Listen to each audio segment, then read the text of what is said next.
Estamos assistindo o Chile, o país mais desenvolvido da América Latina, passar por uma constituinte, ou seja, um processo para criar uma nova constituição. Fruto de várias manifestações e revoltas muito violentas que ocorreram nos últimos anos, pedindo uma renovação total, tanto política quanto estrutural. E isso lembrava muito os mesmos desejos, mesmos movimentos que ocorriam aqui no Brasil entre 2003 e 2016, em que parecia que o povo brasileiro queria seguir uma linha bastante parecida. E esse sentimento parece que morreu, principalmente pela decepção que foi pela renovação que ocorreu em 2018. Entretanto, recentes pesquisas têm mostrado candidatos jovens, que são, em tese, mais ou menos uma espécie de renovação, indo muito bem ainda, né? Como o caso do Boulos, Arthur, entre outros. Além de deputados que foram eleitos recentemente, né, também estarem, de certa maneira, muito populares. Então isso quer dizer que talvez esse sentimento não acabou na população. Só que muitos, devido ao que aconteceu em 2018, tenha a visão, tenha o receio de que renovação seja uma coisa ruim ou superestimada. Então nesse vídeo eu vou explicar qual que é a importância da renovação da democracia e principalmente no caso brasileiro, e que tipo de renovação. Bom, você quer entender isso? Então fique por aqui. Eu sou Gustavo Lustosa e você está no Biologia Política, um canal de divulgação científica, mas também de análise política. Aqui lutamos por políticas públicas baseadas em evidências.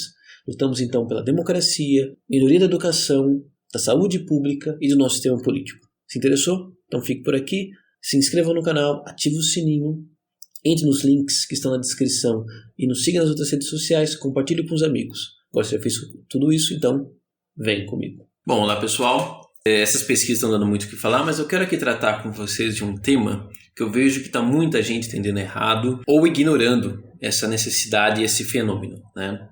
E aqui só para deixar bem claro, né? Eu não vou fazer, nem quero fazer nenhuma propaganda, nenhuma defesa da direita ou da esquerda, contra ou a favor PSDB ou coisa e tal, ok? Não interpretem isso de maneira nenhuma, tá? Muito pelo contrário, eu quero realmente uma renovação de ideias e de pessoas, e pode ser inclusive vinda de partidos que já existem, afinal não vai ser mais criado partido provavelmente. Mas enfim, né? Nas últimas pesquisas, né, que eu quero destacar aqui, principalmente na pesquisa de São Paulo, que foi que mais me chamou a atenção, tem dois nomes, como eu falei, que me chamaram a atenção, que estão muito bem, que é o Boulos, que inclusive liderou em alguns cenários, e o Arthur, né, do canal Mamãe Falei. Esses dois candidatos são totalmente diferentes, né? Um à esquerda, outro à direita. O Arthur é liberal / libertário, basicamente, e o Boulos é socialista mesmo, assumidamente. Então, são dois extremos, digamos assim, do campo ideológico. Entretanto, eles têm uma coisa muito comum. Eles são novos, tá? Tanto fisicamente, né? E tem assim ainda algumas posturas que são relativamente novas na política brasileira, usam muito a internet, coisa e tal, e não são de partidos grandes, né? Basicamente o Arthur tá no Patriota, se não me falha a memória, mas tá lá porque não teve outro, né? Ele realmente não é um cara que nem tem um partido dele, assim, que ele tem uma identidade, enquanto, por exemplo, o Boulos tem sim um pessoal, mas é um pessoal ainda um partido pequeno. E então, assim, o Boulos está liderando, é algo incrível, assim, algo assim surpreendente. E o Arthur está com 7%, 8% para um cara que, né, apareceu do nada, sem estar tendo apoio, etc. Numa época com polarização, por exemplo, com a direita está no bolsonarismo, ele conseguir ter todo esse destaque, tá? É muita coisa mesmo, tá? Sem falar que ele não está fazendo propaganda, até onde eu saiba, para isso, tá? Então isso mostra muito mostra um ponto que eu acho que as pessoas perderam, que é que a população brasileira ainda quer renovação, ainda quer novas pessoas, tá? E eu espero novas ideias, tá? Novas propostas, uma nova política. E por que isso é novidade? Porque em 2020 isso não aconteceu. Em 2020 foi o ano que teve mais eleição de brancos ricos, tá? O Centrão voltou com força, o PSDB se fortaleceu em várias das suas regiões, então o DEM foi o partido que mais cresceu, então pareceu muito que a renovação ficou para trás, que as pessoas abandonaram, desistiram da política. Eu fiz até um vídeo antes da eleição clamando para as pessoas não desistir, porque eu vi que isso estava acontecendo mesmo. Muitas pessoas estavam desanimadas. Só que existia uma coisa chamada fator pandemia, né? Muitas pessoas estavam com medo de votar, muitas pessoas também muitos candidatos novos não conseguiram fazer uma boa campanha, porque não podiam sair para casa, né? Sair na rua. E também houve muita desorganização de muitos partidos, né, que ficaram muito empolgados com o que aconteceu em 2018, que era simplesmente ter pessoas novas já era, não precisava fazer muita coisa, só usar as redes sociais já era, e não perceberam que as coisas mudaram, né? Hoje a rede social está mais difícil de usar, eu levo strike dado do Facebook o tempo todo só por compartilhar coisa. Hoje está mais caro, hoje muita gente já usa a rede social, inclusive políticos tradicionais, etc. Né? Então isso acabou causando sim, de fato, essa dificuldade de renovação. Tá? Entretanto, agora que a pandemia está acabando, né, se tudo der certo, talvez as coisas mudem. Claro, ainda existe um grande número de pessoas, em torno de 30% até 40% em algumas regiões, que não querem votar. Por exemplo, esse pessoal que fala não sei ou nulo e branco não vai mudar, tá? Provavelmente não vai mudar o voto. Talvez o não sei mude um pouquinho, mas não é para mudar muita coisa. Então, só para deixar bem claro aqui. Só que beleza, eu sei que você deve estar perguntando, mas espera aí. Beleza, a população quer renovação. A questão é, isso é bom? E é isso uma coisa que eu escuto muito de gente quando por exemplo, eu sou paulista, né, como vocês devem saber. Então, quando eu critico, por exemplo, o tucanistão que existe aqui em São Paulo, muita gente critica, fala assim, o meu estado troca de governador todo ano de eleição e tá uma porcaria, eu preferia São Paulo. E, de fato, isso é uma coisa que deve ser importante. Renovação não é boa por si só, renovação por renovação, tá? Você pode sempre trocar o ruim pelo pior. Então, sabe aquela frase do Tiririca, pior que tá não fica? É mentira, a gente viu isso. Pior que tá pode ficar muito. Entretanto, a renovação sim é importante. Por quê? Vamos lá. Porque um político ele só faz algo bom, né, muito bom trabalho, se, primeiro, ele saber como que fazer, né, se ele não saber, ele vai fazer errado. Segundo, tá, se ele tiver meios para isso. E terceiro, se ele ganhar ou deixar de perder por isso, se ele for forçado a fazer. Tá? Nenhum político faz nada de graça, ele sempre tem um cálculo político, tá bom? Qualquer político, principalmente grande político, é assim. Tá? Ele não está ajudando o seu bairro porque ele gosta de você, porque ele gosta daquele bairro, gosta de você. Ele faz isso porque ele sabe que tem muita gente lá e que isso vai retornar com votos dele para ele mais tarde. É só essa a intenção. Então, quando você tem um sistema que existe uma rotatividade, uma renovação constante, o político sabe o quê? Eu preciso fazer um bom trabalho porque senão eu vou perder esse cargo. Agora, quando não existe, o que vai acontecer? Ele vai perder a vontade, perder a motivação de fazer um bom trabalho, porque ele sabe que independente do que ele faça, ele vai continuar no poder. Outra coisa pior, quanto mais tempo um político, um partido ou uma pessoa principalmente fica no poder, mais fácil ele é de aparelhar o sistema. Como assim? Ele vai ajudar pessoas a passar no concurso público, e sim, dá para manipular o concurso público. Não estou falando de roubar, né? Manipular. Tá? Existem formas de manipular um concurso público.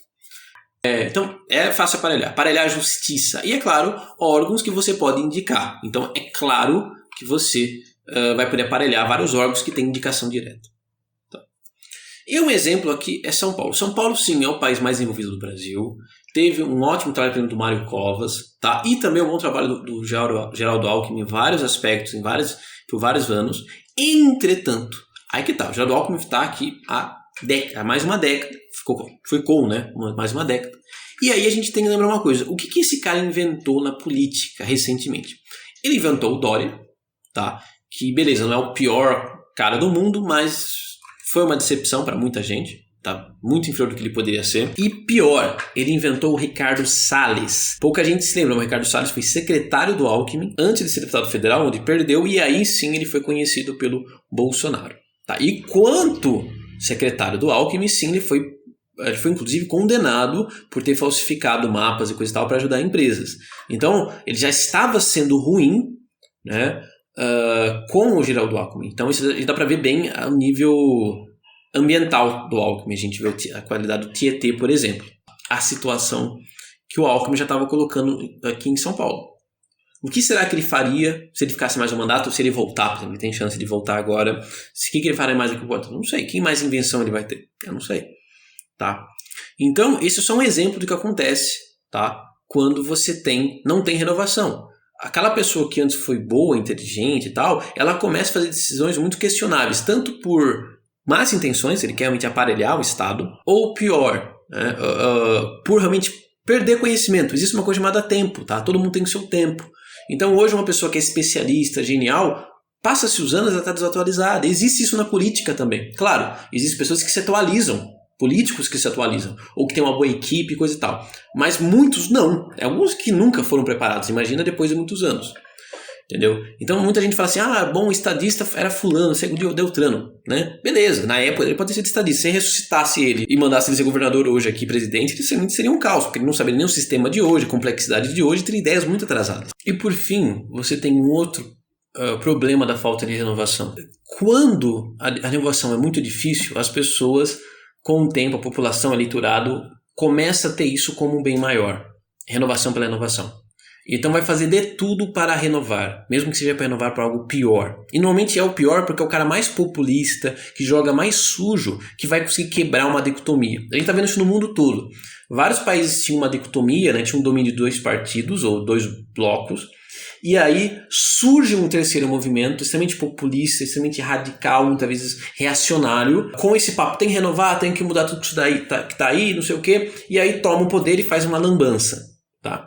A gente viu isso com o Trump, a gente viu isso aqui com o Bolsonaro, a gente quase viu isso lá com a alternativa para a Alemanha, a AfD na Alemanha, etc, etc, etc. Então, esse é o problema quando você tem a falta de renovação.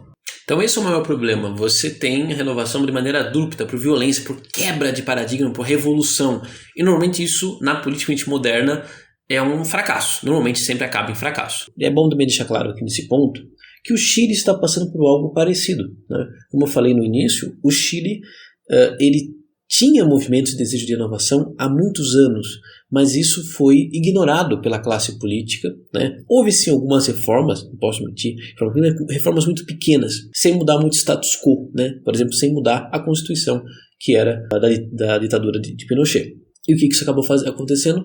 Levou a uma revolta, mortes de pessoas, a toda uma crise econômica política que era completamente desnecessária se os partidos tradicionais que estavam no poder tivessem feito a lição de casa, tivessem feito reformas mais estruturais ou tivessem aberto a constituinte, aceitado uma constituinte em tempos de paz e de estabilidade. Muito provavelmente, se tivesse feito isso, faria uma constituição muito melhor do que farão nesse contexto. Entretanto, algo que parece, pelas pesquisas que estão saindo, até que a Constituição que sairá desse ano não será ruim, inclusive, ou não será tão ruim como alguns imaginavam. Mas realmente, pelo que eu li, eu vi muita coisa boa, na verdade, mais coisa boa que coisa ruim do que está sendo dito. Então eu acredito que vai ser sim uma Constituição muito melhor do que a atual. Então qual que é a melhor alternativa? Quando eu tenho uma renovação, veja bem, novamente, não é renovar para renovar, né? Tipo, tem que mudar o partido ou o governador a cada 4 anos. Não precisa ser uma coisa tão rígida, mas uma renovação periódica. Principalmente também por quê? Porque o que faz o governo ser bom não é necessariamente a pessoa que está nele, mas são as ideias, os projetos. Tá? Quando a pessoa fala, eu voto só em fulano, ciclano, isso mostra que a pessoa é personalista. Ela acha que é a pessoa que sabe, que tem um dom sobrenatural que vai fazer ela ir bem. Não é as ideias. Entendeu? Eu posso pegar a mesma pessoa, se a pessoa tiver com ideias ruins, que foi boa antes, ela pode ser uma péssima, entendeu? É claro, existe é necessário a capacidade de articulação, de comunicação, etc., que são caras na política. Mas várias pessoas no mundo têm. Não é só 1, 2, 3 pessoas que tem, tá? Não é só o Geraldo Alckmin que poderia, por exemplo, governar bem São Paulo. Isso é uma loucura. Existem milhares, talvez milhões de pessoas completamente capazes também. Então, por isso que uma renovação é boa, porque faz com que a gente saia de pessoas e comece a falar de ideias, de projetos e coisas assim. Vale destacar uma coisa também, que muita gente entende errado, né? Muita gente fala errado. Mas no país tal, democrático, super tal, tá o mesmo governante há 15, 16 anos. Quem fala pra gente, a Alemanha, com a Merkel, né? Mas isso também acontece a nível estadual até na Espanha, na França, etc.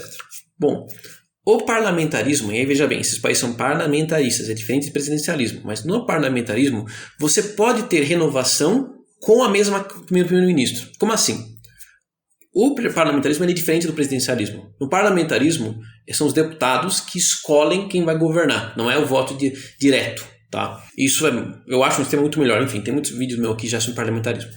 Só que acontece, a cada eleição pode acontecer de os partidos que forem bem mudar a composição. Então pode acontecer o partido que tinha mais cadeiras, né, que era o maior naquele parlamento, naquele congresso, continuou, mas ele teve agora enxugou um pouquinho, encolheu um pouquinho.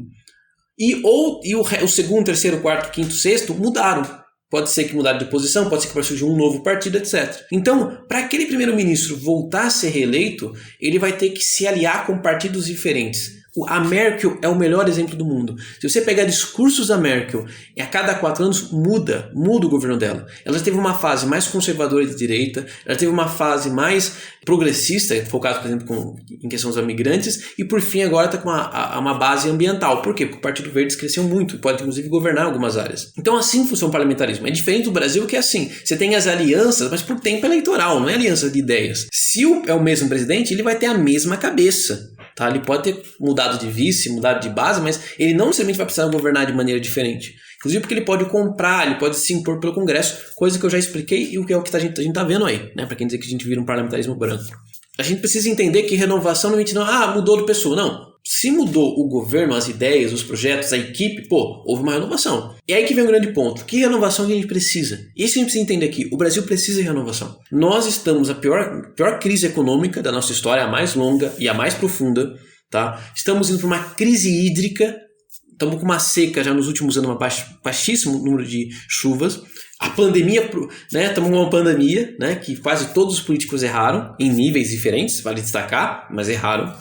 Tá? A educação está em frangalhos, o ensino superior agora pode apagar, pode morrer, graças a esses cortes, e que vão continuar mesmo que mude de governo.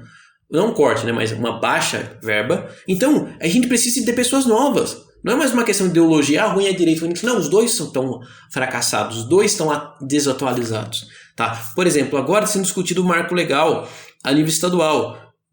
A Marina Leô está comentando na rede social dela, o pessoal não sabe que existe bacia hidrográfica, não colocou isso no projeto.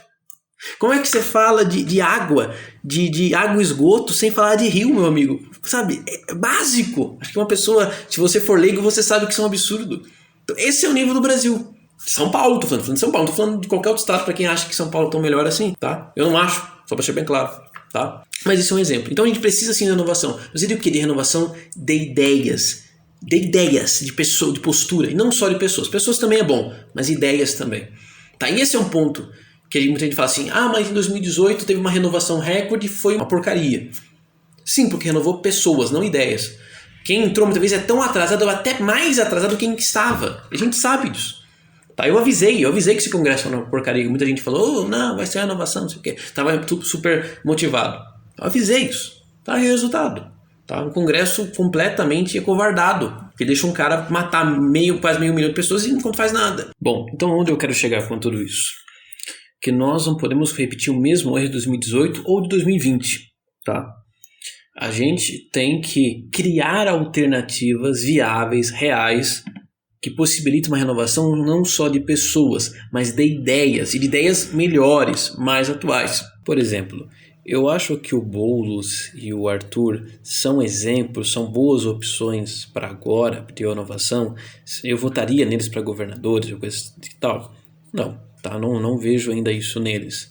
Eu vejo que por mais que eles tenham sim coisas positivas, tenham sim algumas coisas novas, né? São principalmente políticos, o caso do Arthur é recém-eleito e o Boulos ainda não foi eleito em nenhum cargo, né? E ainda assim eles têm vícios, eles ainda têm limitações em muitas áreas, tá? Por exemplo, né, o Arthur, aliás, ambos, eu não vi nenhuma proposta assim muito atualizada, grandiosa sobre meio ambiente, tá? Existem sim algumas coisas positivas, algumas propostas boas em ambos os lados, mas eles não me parecem estar muito bem atualizados sobre esse tema, tá? O Boulos ainda se mostrou muito maturo em relação à administração pública, economia, ok? E o Arthur, eu critiquei muito ele, inclusive, na eleição do ano passado, critiquei os dois, inclusive, e outros candidatos também, mas em o Arthur em especial, eu critiquei porque eu vi que nitidamente a campanha dele toda foi para uma narrativa de adolescente mesmo, sabe? Uma coisa meio... Aquele adolescente que acabou de descobrir o libertarianismo, não falava só de Mises e coisa e tal, e uma parte daquele pessoal velho mais reaça, né? Que fala que funk, hip hop é frescura, vagabundagem, tem que ensinar a trabalhar e pronto, sabe? Esse papo, né? Então, esse tipo de coisa, para mim, é uma prova bem clara de um pensamento desatualizado, ainda falta um pouco de aprofundamento, de maturidade, tá? Então, ainda vejo que os dois ainda não são essa renovação que a gente precisa, tá? Eu pelo menos não vi, já vi algumas entrevistas, vídeos deles, mas eu não consegui ver ainda realmente eles falando de questões, de conceitos que são realmente necessários para para uma mudança real e significativa para o Brasil. Tá? Por mais que pareça que eles estão tentando, mas ainda não vejo isso neles, e inclusive eu não vejo isso em várias lideranças do Brasil, mesmo novas, tá? Eu ainda infelizmente sinto um vazio de ideias, tá? Muitas vezes políticos ou líderes jovens falando a mesma coisa que antes se fala há tempos, tá? Mas é apenas uma cara nova falando. Tá? Ou pior, como falei, existem retrocessos, que é o que aconteceu muito em 2018, gente ainda pior do que já estava na política brasileira. Então isso que a gente precisa entender de realmente criar algo novo. Tá? A gente precisa de muito estudo, tem muita coisa que é nova realmente, porque não tem nenhuma resposta, a gente tem que pesquisar, criar conhecimento, criar novos paradigmas. E há muitas coisas que a gente já tem resposta. Tá? Que nem eu fiz um texto recente, né, falando da conversa do Monark, né, e do Haddad. Os dois ali, né, falaram errado, tá, sobre algo consenso. Tá? Apesar do que eles falaram em certo contexto, ambos estão certos em contextos diferentes. Né? Depois vocês podem dar uma olhada lá. Tá? Qual que é o consenso que eu me refiro? O que traz desenvolvimento econômico? Aumento de produtividade. Tá? E como é que você faz isso? Melhoria do capital físico e humano. Tá? Isso é beabá da economia. Tá? Quem é de economia pode me refutar se eu estiver errado. Tá? Mas é fato. Tá? E o que os dois falaram? É crédito. É empreendedorismo, no sentido provavelmente comum da palavra. Não é, entende? Claro, empreendedorismo é importante, crédito também é importante em certos contextos, políticas anticíclicas, mas não é a resposta, não é o que traz desenvolvimento. Não é só crédito, não é só empreendedorismo, entende? Enfim, o texto lá vocês vão entender melhor. Então isso é o que a gente precisa sair desses resumos, dessas simplificações. Então o que é nós? Nós, como eu falo, sociedade civil, tá? Sociedade organizada. Nós temos que criar realmente novas lideranças. Infelizmente, muitos movimentos políticos que surgiram na época das manifestações, por exemplo, 2013 e 2016, se perderam ou viraram movimentos reaças, elegeram alguns líderes que hoje são vergonhas, né? Tipo Carlos Zambelli, aquele chorão lá que foi no programa do Pânico, enfim, esses caras que acabaram sendo formados. Então a gente precisa formar gente realmente preparada, que tenha conhecimento, que, como esse canal é científico, né, que faça políticas baseadas em evidências, na ciência. E nesse sentido, né, e aqui, deixa bem claro, eu não estou sendo pago por ninguém, não sou dono, não tenho nenhum posto de influência nesses grupos, tá? Mas tem dois grupos, tá, dois movimentos que estão lutando e fazendo isso. O Renova BR, tá, que é bastante conhecido até, né, e o Acredito, tá, que também está crescendo. Ambos têm essa proposta de fazer políticas públicas baseadas em evidências, é extremamente ligado, tem um apreço pela democracia, pelos direitos humanos, e que formou pessoas como Tabata, Rigoni, a Marina Elou, tá? Parlamentares que estão sendo diferentes, que estão realmente sendo um ar de renovação. Você pode discordar de pontos deles, mas eu, com todo respeito, não posso aceitar que você vai dizer que eles são iguais ou piores que os parlamentares antigamente. Tá? Então, é isso que a gente precisa fazer, criar mais. A gente está a um ano da eleição de 2022, a gente está falando de presidente, terceira via. Amigo, desculpa, esquece. Passou, já era. Se não está feliz, é isso que vai ter segundo turno Lula e Bolsonaro, querendo ou não. A gente precisa focar em quê? Congresso, amigo, renovação, reforma política. É esse que tem que ser o nosso foco. Eu estou falando isso há anos. E aí a gente está vendo aí. Por exemplo, o que adiantou as reformas econômicas que foram feitas, que foram quase nenhuma, mas tirando a reforma da Previdência, né? Tirando essas reformas, que também é discutível se ela foi boa, tudo foi perdido pela pandemia, as burradas desse governo. O que adiantou? Nada. Então, por quê? Porque reforma, quando a gente está numa crise, a gente precisa também, principalmente de reforma estrutural, constitucional. Sem isso, qualquer outra coisa que a gente faça vai se enxugar gelo, que é o que aconteceu. Tá? Então é isso que eu queria dizer. Então assim, para a eleição do ano que vem, claro, eu não vou falar que você tem que votar em alguém só porque é novo, só para deixar bem claro isso. Pode ser, mas o meu estado vai estar um cara que é novo, mas eu vejo que ele é um completa reaça ou burroide, e o outro é um cara do centrão, mas ele, arroz com feijão, respeita a democracia. Ou não, tem candidatos, tem políticos velhos, assim, de idade que eu falo, que são políticos tradicionais até, mas que tem uma equipe atualizada, que querem se atualizar. Esses são muito melhores do que esses jovens super arrogantes que acham que sabem tudo. Concordo, tem que dar uma chance para esses caras. Veja bem, tô falando aqui de ideias, tô falando aqui de idade, tá? Necessariamente. Mas busque agora já a procurar políticos novos, comunicadores novos, que tenham realmente ideias atualizadas. Não só procura alguém que fala aquilo que você gosta de ouvir, mas procura alguém que realmente traga evidências, dados, ao embasamento, para em 2020 a gente poder construir campanhas para realmente pessoas diferenciadas. Tá? Que tem paradigmas, princípios diferentes, que tem ideias diferentes, que tem uma equipe preparada e assim por diante. Tá? Agora, se você quiser ficar só com o braço cruzado, reclamando de tudo, e depois no 22 falar que não tem ninguém para votar e ficar em casa, aí não tem realmente o que fazer. A gente está condenado ao fracasso. Tá? Então é isso. Você concorda, discorda? Deixa seu comentário, curta, né? Deixa seu negativo. E não deixe de compartilhar e convidar amigos. Então é isso. Valeu. Falou.